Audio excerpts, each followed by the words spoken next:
Olá, bem-vindos ao Olhar Digital Plus. O que você acha mais prático? Acessar seus sites preferidos usando aplicativos ou usando o navegador do smartphone? A dúvida anda na cabeça de muita gente e, para complicar, a resposta depende do que você procura. Já se sabe que quando o assunto são jogos ou serviços, os aplicativos são os preferidos de todo mundo. Mas e os outros tipos de site que povoam a web? Será que os navegadores de internet estão perdendo espaço? Ou eles ainda dão as cartas na hora de vasculhar o mundo virtual? A resposta daqui a pouco. Antes, os outros destaques de hoje. O Google está passando por uma enorme transformação.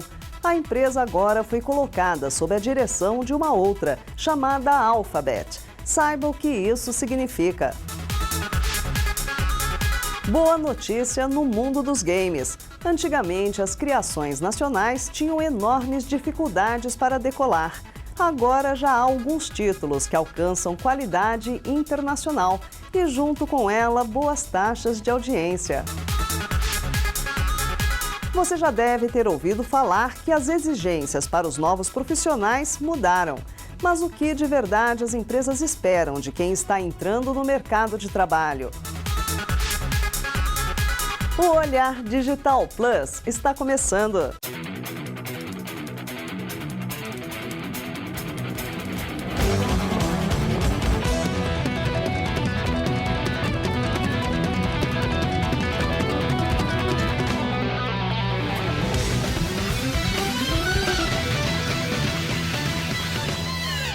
Games nacionais.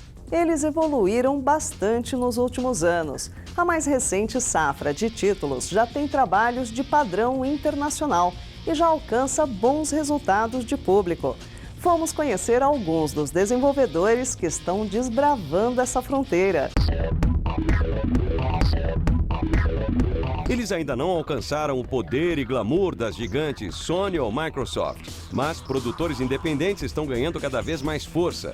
Guardadas as proporções, se os estandes do PlayStation e Xbox estavam frenéticos e lotadíssimos na Brasil Game Show, o espaço dos indies também estava bem badalado este ano. 2015 foi um ano de destaque para alguns games nacionais.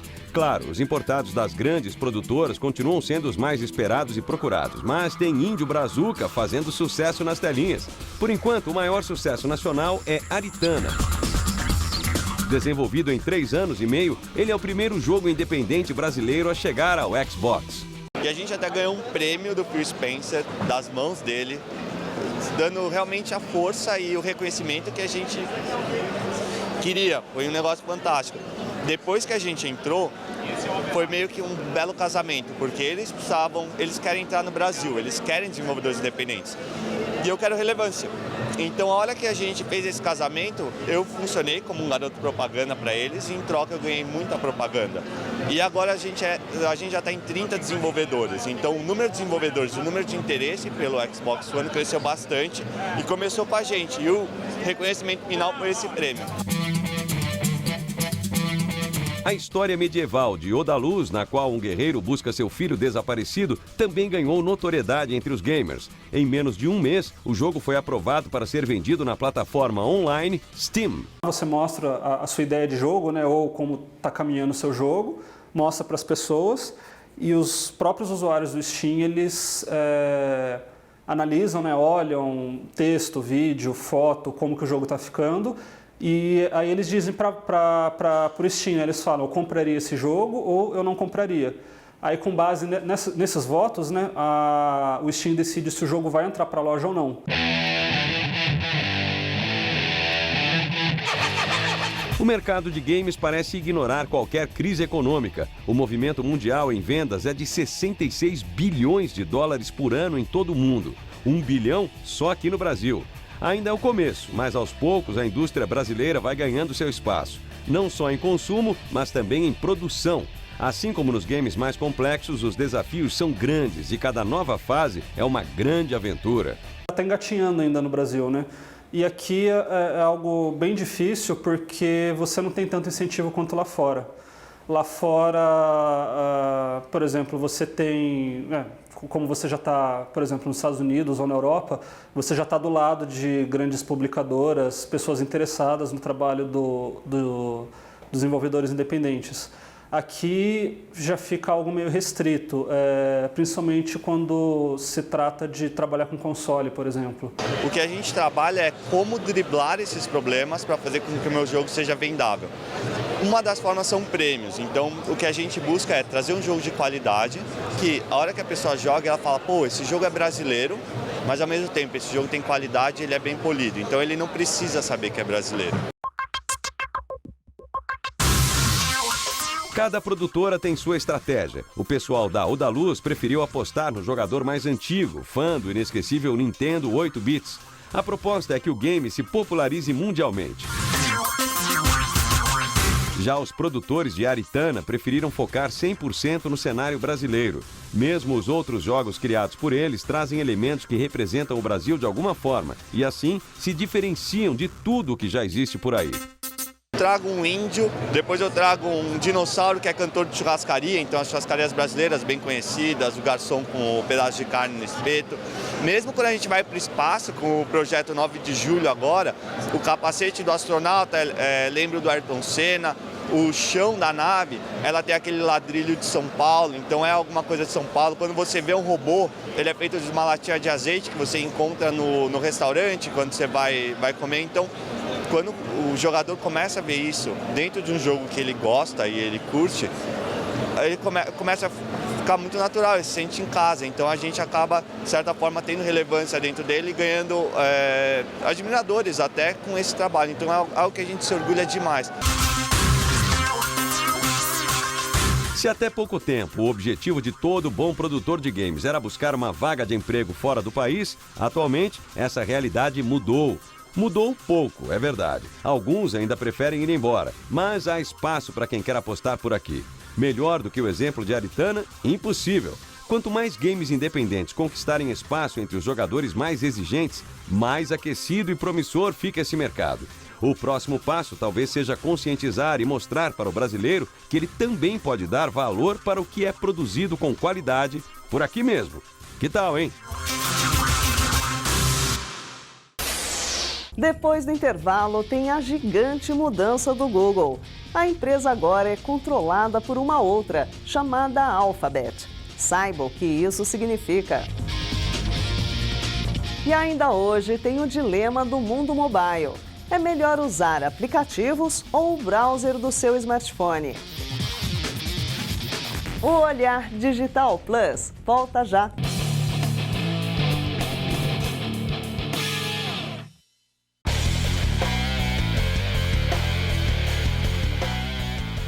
O que o mercado de trabalho espera dos novos profissionais? Você já deve estar cansado de ouvir frases prontas. Nós fomos entender o que realmente faz diferença na formação de quem está prestes a encarar os desafios do setor de tecnologia. Confira! O profissional de TI mais disputado do mercado está longe de ser unicamente aquele hacker cientista sabe tudo. Sem dúvida, uma formação técnica de primeira linha é imprescindível, assim como é preciso se manter atualizado. Inglês na ponta da língua e por aí vai. Mas, ultimamente, um fator que tem sido decisivo para o sucesso é o comportamento. Pode parecer demagogia, mas as empresas veem cada vez mais valor neste candidato 360, ou seja, humanamente mais completo. 3 tipos de comportamentos difíceis de encontrar em uma só pessoa são alvo das principais e maiores empresas de TI do mercado. O primeiro é aquele profissional que pensa fora da caixa, foge da sua zona de conforto e apresenta um raciocínio, ainda que difícil de organizar, bastante inovador e criativo. E o pensamento inovador, ele não é linear. O pensamento inovador, ele parece muito mais um pensamento que se forma como se fosse uma raiz de uma árvore. Então, um estímulo, por exemplo, ele não vai gerar sobre um neurônio uma reação, ele vai gerar sobre vários neurônios. E aí cada um desses neurônios vai gerar estímulos sobre outros vários neurônios. E isso vai crescendo num pensamento que se desenvolve no formato de rede. Se empreender é palavra da moda, melhor não tentar ser diferente. As empresas procuram também o profissional desbravador e destemido, que pode encontrar novas soluções e até, de repente, se tornar mais do que um empregado, um verdadeiro parceiro. O espírito empreendedor, ele surge então dessa possibilidade de desbravar, de entrar por caminhos novos. Então, para isso, você tem que dar liberdade, você tem que dar a possibilidade do erro, você tem que dar a possibilidade dele viver uma aventura, entre aspas, por caminhos que ele não conheceu. O terceiro tipo de comportamento almejado pelo mercado de TI é o engajamento, a dedicação integral a um projeto ou ao trabalho em si. É claro, ninguém entra de cabeça em qualquer coisa. É preciso acreditar. A grande dificuldade, então, desse perfil é a questão do propósito. Então, ter clareza no propósito. Qual é o propósito que está por trás de um trabalho?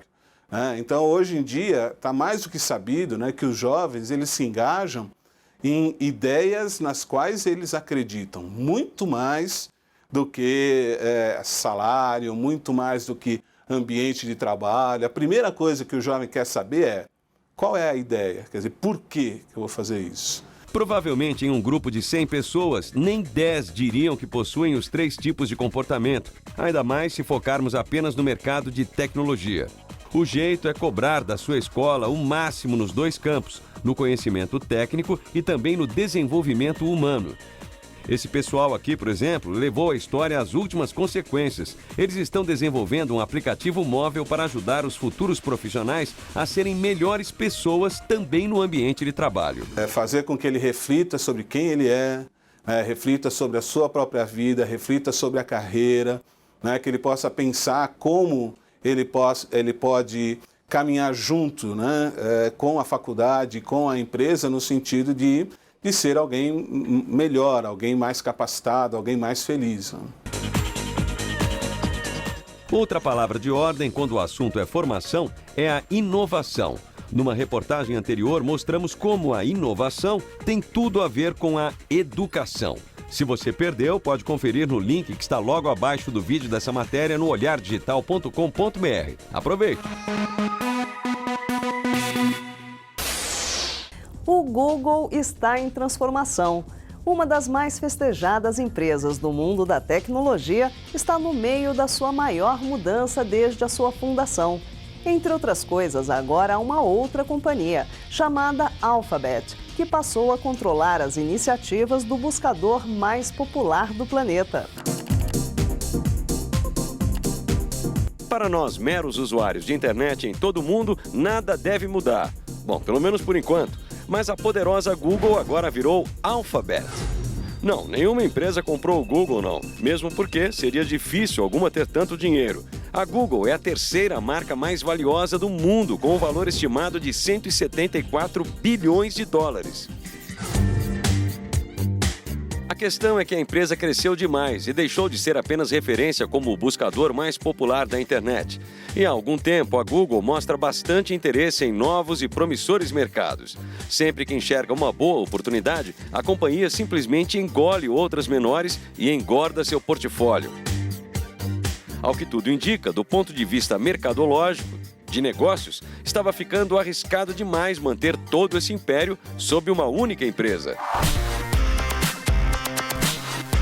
A estratégia vinha sendo anunciada desde agosto.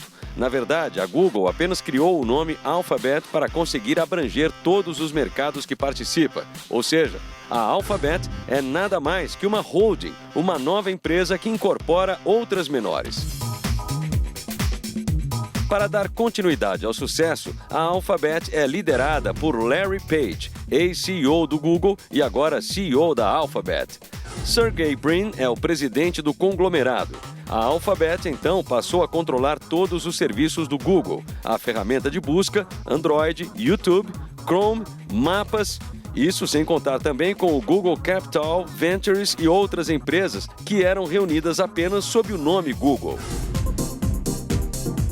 Com a mudança, a Alphabet deve dar mais espaço para a Google experimentar, inovar e atrair novos investidores e, ao mesmo tempo, se adaptar às especialidades dos mercados em que atua. O que a gente espera? Bem, novidades, é claro. Os principais serviços como Gmail, Android, YouTube, etc., devem em breve se tornar ainda mais inovadores. A gente conta os dias para começar a sentir esses benefícios nas pontas dos dedos.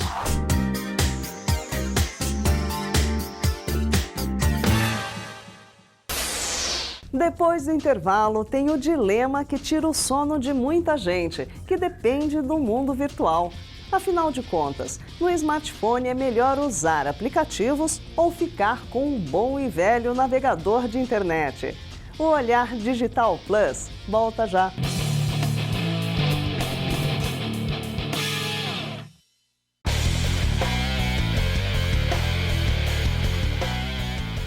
Depois que os smartphones se tornaram mais que populares, o termo aplicativo ganhou o mundo. Na prática, todo programa de computador é um aplicativo, mas os softwares especializados, criados para as telinhas móveis, se tornaram sinônimo de quase tudo. E muita gente começa a se perguntar: será que o reinado do navegador de internet está chegando ao fim?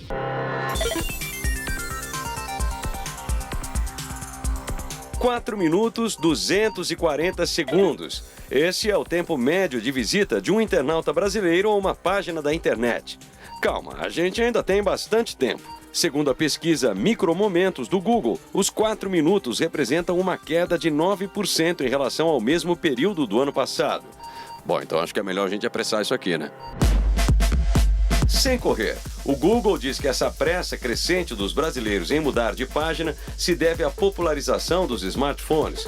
Por outro lado, é imensa a quantidade de estímulos de coisas interessantes que somos expostos na internet o tempo todo.